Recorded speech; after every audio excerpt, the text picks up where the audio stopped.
Hello, my name is Harper, and I am 2 months post-op top surgery. I had double incision surgery with Dr. Taylor here in Victoria, British Columbia, and I also had free nipple grafts. So that means they took them off and they put them back on. I am about 8 days late. It is currently, here I'm holding my phone here. It is currently May 19th. I had surgery on March 11th, so I am a week late. But it's fine, it's fine. I wrote down some stuff that I wanted to mention, so here we go. I'm just gonna go down the list.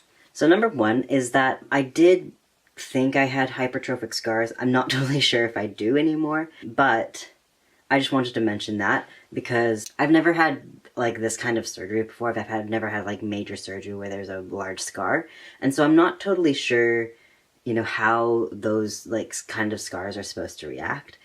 And I've also been warned that I am at a higher risk for hypertrophic scars. It might have to do with something like my race or my skin color or something. I'm a little bit darker than I guess like East Asians normally are. But yeah, they started hardening even though I was massaging them, and they were getting raised, and they felt itchy and were limiting my movement. My range of motion is still quite limited. I feel some pulling when I like do this and when I, you know, puff out my chest a little bit. Though it is definitely better, and I have been actively working on it. Like this, just like raising my shoulder this much, used to pull right here a lot, but now I can do that and it doesn't feel like that, and it's really nice. Another thing I want to talk about is that my nipples are changing. Let's put a picture over here of what my nipples used to look like, and this is what they look like now.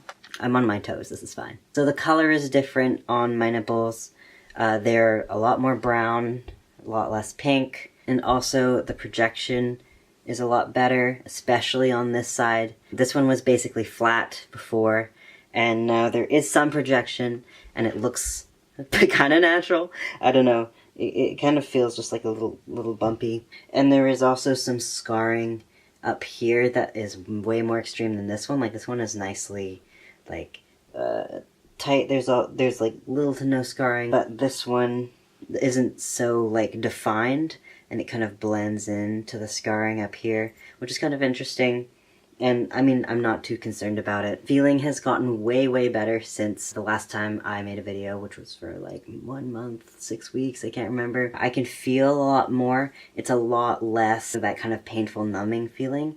It's still kind of, I have that numb feeling around here, but it's definitely way less than it was. I still can't feel my nipples very well, other than like underneath if you press hard. I've been getting some weird pain around here, kind of like shooting. Maybe that's still, you know, nerves connecting, or maybe it might be nerve damage, which I wouldn't be surprised about because they cut through a bunch of them. The last thing I wanted to talk about was my changes in scar care. So in my last video, I was using 2 products for scar care. I was using the Mederma Advanced Gel once a day thing, and then this Nivea Soft Moisturizing Cream, the latter of which was recommended to me by Dr. Taylor on their like scar care sheet. I was also doing massages like 3 to 5 times a day just to get some motion in here, to get some blood flow, and also to like, you know, break down the scar tissue and stuff. I am now doing a lot of different things. I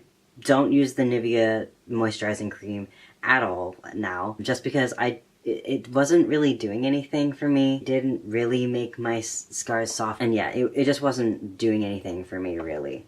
And my scars were still like very dry and getting pretty hard. So I'm still using this, but now I've been incorporating 3 other different products. So my mom sent me this emu oil from Kalaya Naturals, and obviously this is not vegan. It comes from like emu fat, I think. But it is one of the products that has had the biggest impact on how my scars feel. This works so much better for me personally than the moisturizer at moisturizing my scars and making them feel soft. That was really like a kind of a game changer. I use that several times a day. My mom also sent me this vitamin E oil from Jason, 100% pure. And the way that this one works is that it's this kind of sticky consistency, and you've got this little paddle, and you're supposed to like, I guess, wipe it onto your skin. So this one, I think, is good. You know, it's kept my scars hydrated and stuff.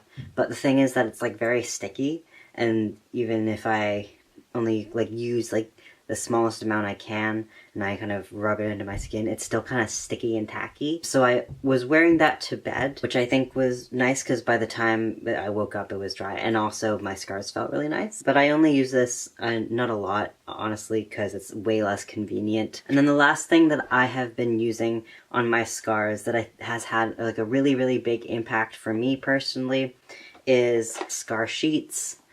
From the brand Scarguard. These were super expensive. They were like $29, $27. So basically they're just silicone scar strips, and they have like vitamin E oil on them, and they come in a little baggie like this, Band-Aid looking things in there. The blue is just the backing for them. I think I've used 8 so far, and you can use them for up to 2 days, and they're this big. So I use 2 of them, so like one up here and one over here, and then again on the other side.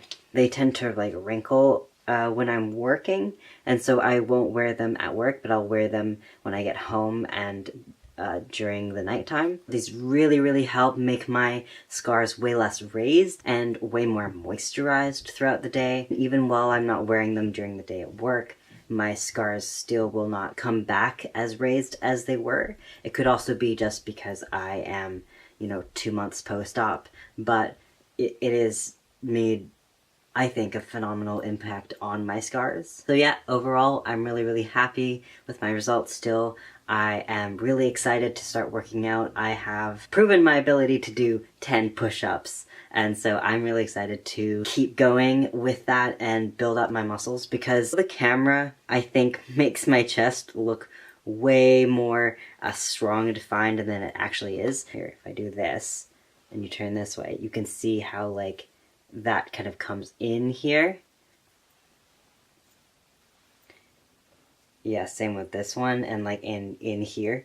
And so like my muscles are totally undeveloped. So I looked forward to developing them more and having more of a strong chest, because that's, I don't know, the kind of look that I would like to have. Someone asked me if I worked out before top surgery, and I did reply to them, but I just want to say that no, I didn't work out before top surgery, like in preparation specifically for it. Top surgery actually stuck up on me a little bit, and at 2 weeks I was like, oh my god, I'm having surgery in 2 weeks, because I had school and work, and it was just like, I was just go, busy all the time.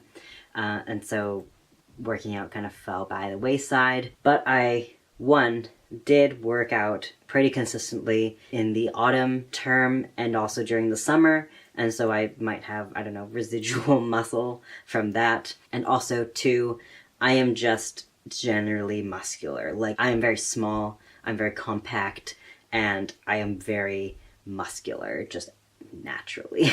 As always, if you have any questions, feel free to leave them in the comments below, or DM me on my social media, which are also listed down below. Calls to action make me very uncomfortable, so just do what you want to do. I hope you enjoyed the video and found it informative. I'm going to sign out. See ya.